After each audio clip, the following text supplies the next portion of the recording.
உத்தரப்பிரதேசம் கன்னோஜ் மாவட்டத்தைச் சேர்ந்தவர் கைஷ்கான். சமாஜ்வாதி மூத்த தலைவர், முன்னாள் எம்பியும் கூட. முன்னாள் முதல்வர் அகிலேஷ் யாதவுக்கு நெருக்கமானவர். கைஷ்கான் மீது நில அபகரிப்பு உள்ளிட்ட 5 கிரிமினல் வழக்குகள் உள்ளன. கடந்த ஜூலை 28 வழக்குகளை விசாரித்த கோர்ட் 6 மாதங்களுக்கு கன்னோஜ் மாவட்டத்திற்குள் நுழைய கைஷ்கானுக்கு தடை விதித்தது. மாவட்டத்தை விட்டு வெளியேறிய கைஷ்கான் சில நாட்களுக்கு பின் யாருக்கும் தெரியாமல் நைசாக வீட்டுக்கு வந்து தங்கியிருக்கிறார். இது பற்றி போலீசுக்கு தகவல் கிடைத்தது. அவரது வீட்டுக்கு சென்று தேடினர்.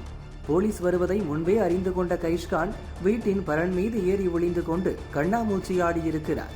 வீடு முழுக்க தேடிய போலீசார் சந்தேகப்பட்டு பரண் திரையை விலக்கி பார்த்தபோது அங்கே கைஷ்கான் படுக்கையை மூடிக்கொண்டு ஒளிந்து படுத்திருந்ததை கண்டுபிடித்தனர். அவரை கைது செய்து கோர்ட்டில் ஆஜர்படுத்தினர். அவரை கடுமையாக எச்சரித்த கோர்ட் நிபந்தனை ஜாமீன் வழங்கியது. அத்துடன் அடுத்த 6 மாதங்களுக்கு கன்னோஜ் மாவட்டத்தை விட்டு வெளியேறவும் உத்தரவிட்டது.